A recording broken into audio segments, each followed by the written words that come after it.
لەگەڵەوەی زۆر دەنگۆ هەبوو بۆ ئەوەی کە هەڵبژاردن لە وادەی دیاریکراوی خۆیدا بۆ ئەنجومەنی پارێزگاکان ئەنجام نەدرێت، بەڵام ئەمڕۆ کۆمیسیۆن لە ڕاگەنراوێکدا دەڵێت کە لە وادەی دیاریکراودا هەڵبژاردن ئەنجام دەدرێت و ئێمە سەتانەوەتی ئامادەکاریەکانی خۆمان کردووە بە پارێزگای کەرکووکیشەوە. مەبەستمانە گفتوگۆ بکەین لەم بارەیەوە بەڕێز سامان ڕەشید ڕێگەپێدراوی پارتی بۆ هەڵبژاردننی ئەنجومەنی پارێزگای کەرکووک لە ستۆدیۆ لەگەڵ ئێمە ئامادەیە. کاک سامان زۆر بەخێر بیت. زۆر سپاس. کاک سامان بەخێر بیت. زۆر سپاس. وەکو پارتی دموکراتی کوردستان تایبەت لە کەرکووک ڕازین بەو ئامادەکاریانەی کە کۆمیسیۆن کردوێتی.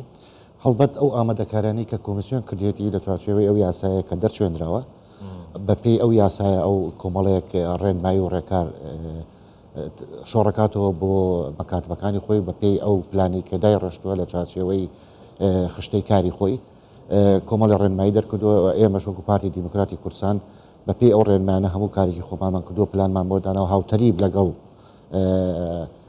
جەدوەلی عملیاتی ئەوان ئێمەش کارەکانی خۆمانمان بەردەوام کردووە و ئامادەکاری باشمان کردووە بۆ پرۆسەیە. بەڵێ کاک سامانەوە ئاگاداری نوێکردنەوەی تۆماری بایۆمەترین لە کەرکووک ئێوە لەوە ڕازین؟ لە حقیقەتە تۆماری بایۆمەتری لە کەرکووک ڕەنگە پرسێک بێت لە ناو یاساکەش مشتمڕی زۆری لەخۆ گرت و لایەنە عەرەبیەکان و تورکمانیەکان هەمیشە وەکو کارتێک بەرامبەر ئێمە بەکاریان هاوردووە. هەڵبەت هەڵبژاردننی ئەنجومەنی پارێزگاکان لە کەرکووک لە دوای 2005 نەکراوە. هەمیشە داواکاری ئەویان هەبووە کە پێداچنەوە بە تۆماری دەنگدەران بکرێت لە پارێزگای کەرکووک و ئێمە هەمیشە جەختمان لەوە کردوەوە کە ئەم تۆماری کە هەیە تۆمارێکی دروستە و بۆ ئێمەش گرنگە ئەوەی کە هەندێک دەنگدەر هەن کە شایستەی ئەوە نین کە لەناو ئەو تۆمارە دەنگدەران بن، ئەوانش بە پێچەوانەوە ڕەنگە کۆمەڵێک پاساوی خۆیان هەبێت.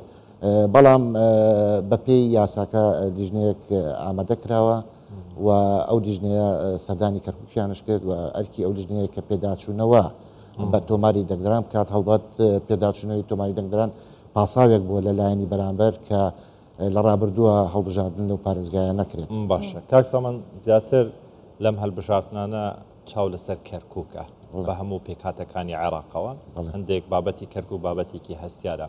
پێتان وایە ئەو ئامادەکاریانەی کە کۆمیسیۆن کردوێتی لەلایەنی تەکنیکیە لەلایەنی ئامارە بە شێوەیەکی گشتی ڕێگر دەبن لە ئەنجامدانی سەختەکاری لە کەرکووک؟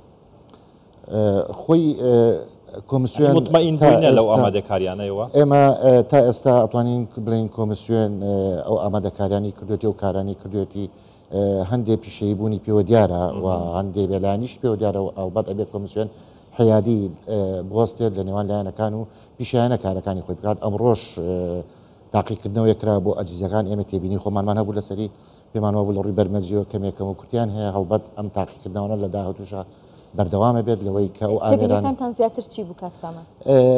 ڕەنگە شتی بچووک بوو بێت لەوەی کە ئامارەکان بەو شێوەیە نەبوو بێت یاخود هەندێ هەڵا هەبوو لە نێوان ئەوەی کە جیاکردنەوەکان لە نێوان جیاکردنەوەکان بێت. پێم وایە بێت ئەمە ئەم تاقیکردنەوەی ئەمڕۆ تاقیکردنەوەیکی سەرەتاییە لە داهاتوو احتیمال هەیە 4 بۆ 5 تاقیکردنەوەی کە ئەنجام بدرێت. هەڵبەت ئەم تاقیکردنەوەی ئەمڕۆ ئەوە نەبوو کە مانگی دەستکردی بەکار بهێنرێت لە تاقیکردنەوەکانی ئایندای مانگی دەستکردی بکرێت بەکار ئەهێنرێت. لەوانەیە هێشتا زوو بێت بەڵام بام پرسیارە بیکەم پێشبینیەکانی پارتی لە هەڵبژاردنەکانی کەرکووک چییە؟ ئێمە لە حقیقەتە ئامانجمانەوەی زۆرترین کورسی بەدەست بێنین و ئاماژەکانش بۆ ئەوەیە کە ئاماژتان ئەوەیە یان کارتان کردووە بۆ ئەوەی کارمان کردووە بۆ ئامانجمانش ئەوەی ئاماژەکانش بەرەو ئاراستەیە کە ئێمە زۆرترین کورسی لەو شارە بەدەست دێنین و ئەبینە براوەی یەکەم لەو شارە و هەر لەبەر ئەوەشە بەڕاستی ئەو ڕووداوانەی کە لە ڕابردووە کە ڕوویدا لەم 1-2 هەفتەی ڕابردوو لە حقیقەتە لایەنی بەرامبەر ئەو ترسیان لێ نشتووە و بەپێی ئەو هەندێ سەرچاوە بەپێی هەندێ خوێندنەوە و توێژینەوە هەندێ ڕاپرسیش کە لەلایەن ئەوان خۆیانەوە کراوە هەندێ لایەن کە هەڵساون بە چەند ڕاپرسیەکی لوکاڵی هەڵبەت ناتوانین بڵین شتێکی پرۆفیشناڵە بەڵام ئاماژەکان بەرەو ئەوە چن کە پارتی دیموکراتی کوردستان لیستی یەکەمە بێت لەو شارۆ زۆرترین کورسیەکان بەدەستێنێت و هەر لەبەر ئەوەش بوو کە ڕێگریان کرد لەوەی کە ئێمە بە شێوەیەکی یاسایی ئەو بارەگانمان وەرگینەوە. هەڵبەت ئێمە حزبێکی ڕێپێدراوین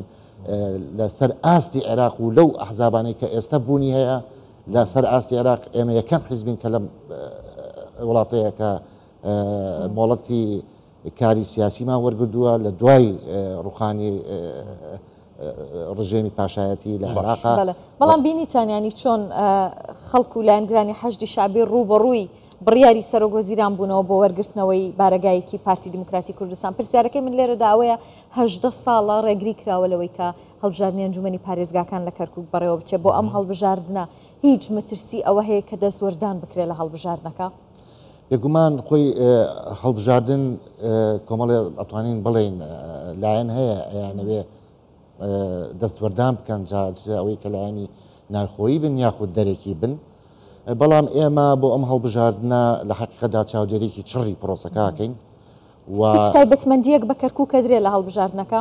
دەخێر خۆی هەڵبژاردنەکە ئەتوانین بڵێ ئەو یاسایی کە داڕێژراوە و ئەو سیستەمەی کە داڕێژراوە بۆ ئەم هەڵبژاردنە سەرتاسەریە بۆ هەموو عێراق و ئێمەش لە کەرکووک لە چوارچێوەی ئەو ڕێکارانی کە کۆمسیۆن داینەوە کاری خۆمانەکەین و باشترین شێوە خۆمانمە بۆی ئامادە کردووە و ئیشەڵڵا بە هەوڵ و توانای دەنگدەرانمان ئەنجامی باش بەدەست. باشە کاک سەمان جەناب دەڵێ بە باشترین شێوە خۆمان ئامادە کردووە. بە چ میکانیزمێک دەست بە پروپاگەندەی هەڵبژاردنەکان دەکەن لە کەرکووک؟ بارەگەکانتان دەگەڕێنەوە لە ناو بارەگەکانی تر دەست بەکار دەبن چۆنی دەبێتن بڕیاتان داوە؟ خۆی لە حەقەدا بارەگا شوێنێکی باشە بۆی کە تۆ بتوانین مارسی کاری سیاسی خۆتی دا بکەیت و هەڵمەتی هەڵبژاردننی تێدا بەرپا بکەیت. بەڵام ئێمە تەجروبەی 2021مانشەیە. ئێمە لە 2021 بەشدار بووین بۆ ئەنجومەنی نوێنەرانی عێراق و بەربژێری ئێمە دکتۆر شاخەوان زۆرترین دەنگی لەسەر ئاستی کەرکووک هێنا کە ئەو کات ئێمە بارەگاشمان نەبوو بەڵام بانگەشی خۆشمان دەست پێ کرد و توانیمان پێیان بۆ ئەم بانگەشەش بە هەمان شێوە دەبێت. ئێمە هەوڵەکان ئێستا لە حەقیقەتدا ئەوەی کە هەیە ئێمە هەوڵێکی وامەنداوە لەوەی کە بارەکانمان وەرگینەوە و ئەو ڕێکەوتنی کە لەگەڵ ئیداری دەوڵەت کرا و دواتر چووە کارنامەی سوودانیشەوە لە پەرلەماندەنگی لەسەدرا یەکێک لەو بڕگانە ئەوە بوو کە پێویستە ئەو بارەگایانە تەسمیل ئەو ئەحزابە سیاسانە بکرێتەوە. بەڵام بەداخەوە ئەوەی کە ئەمڕۆ بینین هەندێک گروپ هەن لە ناو حکوومەتی عێراقا ڕەنگە بڕیارەکانی ئەنجومەنی وەزیرانی عێراق بە هەند وەرنەگرن یاخود بە پێچانەوە کار بکەن.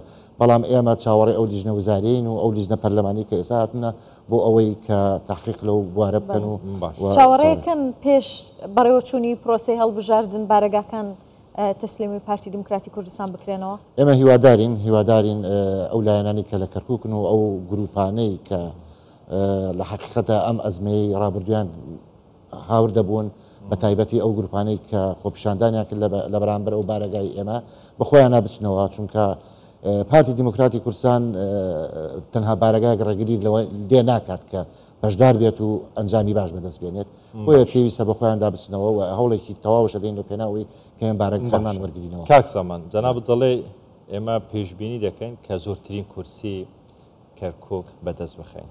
پارتی لە 2017ەوە لە کەرکووک غایبە.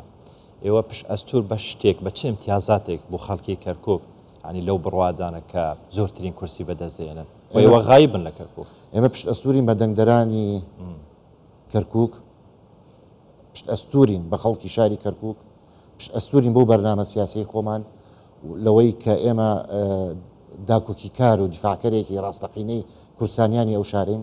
بۆیە پشت ئەسوورین بۆ جەماوەرە خۆشەویستی ئێمە کە لە شاری کەرکووکەیە و هەمیشە جەماوەری شاری کەرکووک پەیامیان بۆ ئێمە قسەیان لەگەڵ ئێمەیە و چاوەڕێی ئێمەن و هیوایان لەسەر ئێمە هەڵچنیوە و ئێمەش ئینشەڵا بێ هیوایان ناکەین و لەم هەڵبژاردنە هەوڵێکی تەواوی خۆمانەکەی لەگەڕ لەوەی کە زۆرترین کورسی بهێنین و ئیدارەیەکی وا بین نەبوون کە ئەو ڕۆژەی کە لەم شارەیە هەیە ئێستا بیگوازینەوە بۆ ڕۆژی پێشتر.